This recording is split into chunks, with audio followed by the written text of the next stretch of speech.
ആകാശത്തിന് എന്തൊരു ഭംഗി! ദൂരെ ഒരു വെളിച്ചം കാണുന്നുണ്ടല്ലോ. ഏതോ യാത്രാ സംഘമായിരിക്കും. നമുക്ക് അവരുടെ അടുത്തേക്ക് പോകാം. അസ്സലാമു അലൈക്കും. വലൈക്കും അസ്സലാം. ഞങ്ങൾ യാത്രക്കാരാണ്. ഇന്നിവിടെ തങ്ങുന്നതിൽ വിരോധമുണ്ടോ?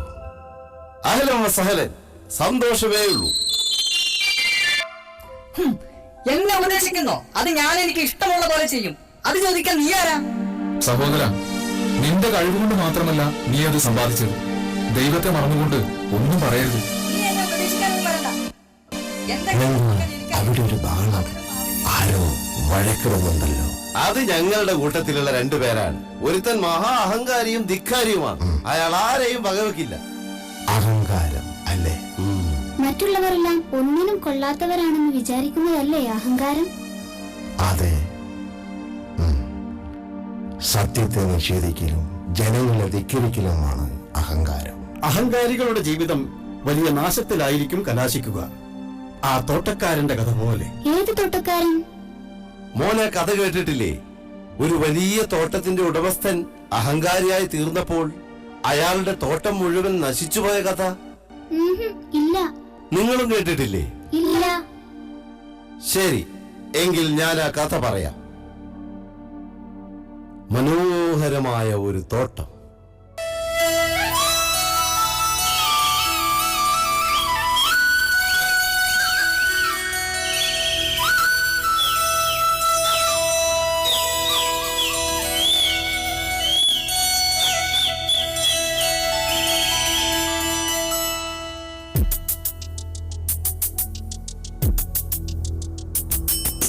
മുന്തിരിവിളയും പൂന്തോട്ടം, ഈന്തപ്പനയുടെ പൊൻതോട്ടം, ഇടയിൽ പനിനീരൊഴുകും പോലൊരു തെളിനീരിന്റെ കുതിച്ചോട്ടം.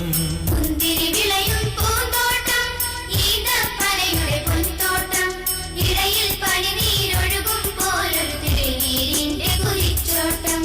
പൂന്തോട്ടത്തിനുടമസ്ഥൻ പദവി തികഞ്ഞ പണക്കാരൻ, തന്നുടെ തോപ്പും അരുവിയുമെല്ലാം തന്റേതെന്നതിമോഹിച്ചു, പിന്നേരിനെ ലംഘിച്ചു. പൂന്തോട്ടത്തിനുടമസ്ഥൻ പദവി തികഞ്ഞ പണക്കാരൻ, തന്നുടെ തോപ്പും അരുവിയുമെല്ലാം തന്റേതെന്നതിമോഹിച്ചു, പിന്നേരിനെ ലംഘിച്ചു.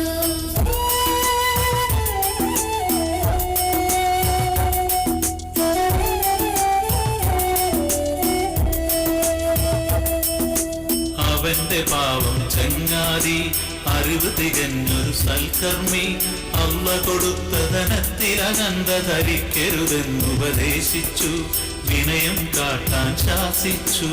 അവന്റെ പാവം ചങ്ങാതി അറിവ് തികഞ്ഞൊരു സൽക്കർമ്മി, അല്ല കൊടുത്ത ധനത്തിലകന്ത ധരിക്കരുതെന്നുപദേശിച്ചു, വിനയം കാട്ടാൻ ശാസിച്ചു.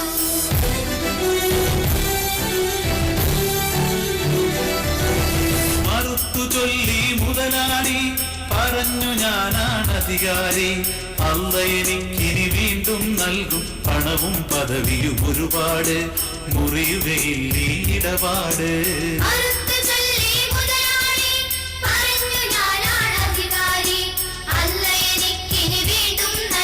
പണവും പദവിയും ഒരുപാട്, മുറിയുകയില്ല ഈ ഇടപാട്.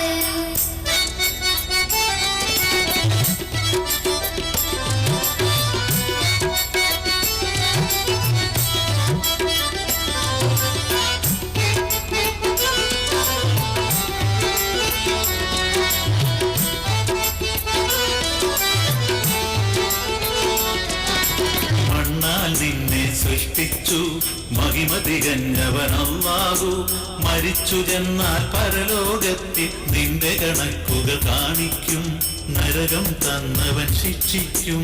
മണ്ണാൽ നിന്നെ സൃഷ്ടിച്ചു മഹിമ തികഞ്ഞവൻ അല്ലാഹു, മരിച്ചു ചെന്നാൽ പരലോകത്തിൽ നിന്റെ കണക്കുകൾ കാണിക്കും, നരകം തന്നവൻ ശിക്ഷിക്കും.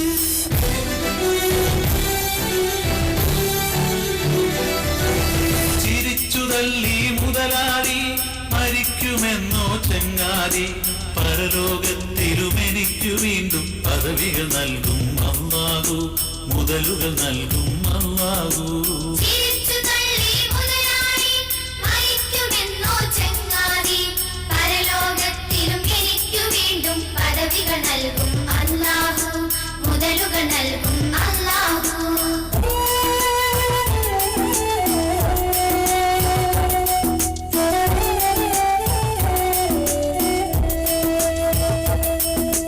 കഷ്ടം ഒരു നാൾ തോട്ടത്തിൽ കടന്നു ചെല്ലും നേരത്ത് മുന്തിരി വള്ളികളീന്തക്കുലകൾ മണ്ണിലടിഞ്ഞു കിടക്കുന്നു, മുതലു നശിച്ചു കിടക്കുന്നു.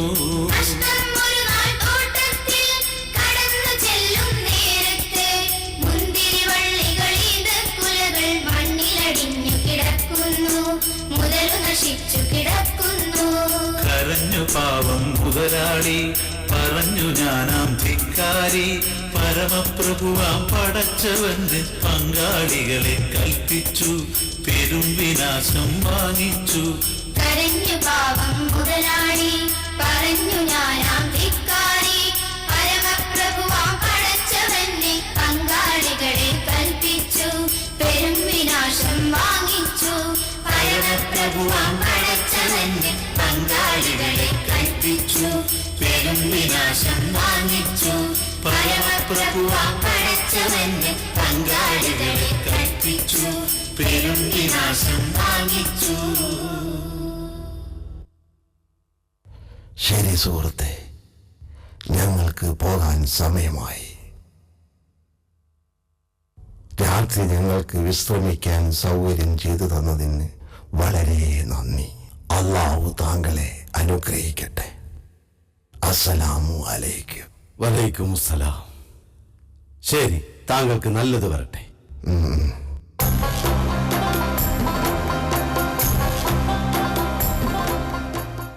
പ്രിയ കൂട്ടുകാരെ, മനസ്സിൽ അണുത്തുക്കം അഹങ്കാരമുള്ളവർ സ്വർഗത്തിൽ പ്രവേശിക്കുകയില്ല.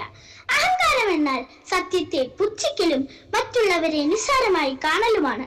സത്യം ആര് പറഞ്ഞാലും എത്ര ചെറിയവനാണെങ്കിലും അംഗീകരിക്കാനുള്ള മനസ്സാണ് ഒരു നല്ല മനുഷ്യന് ഉണ്ടായിരിക്കേണ്ടത്. നമുക്ക് അല്ലാഹു കഴിവ് നൽകിയിട്ടുണ്ടെങ്കിൽ പലർക്കും പല കഴിവുകളും ഉണ്ടാകും. ഒരാളും ചെറുതല്ല എന്ന് മനസ്സിലാക്കാനുള്ള മനസ്സാണ് നമുക്ക് വേണ്ടത്.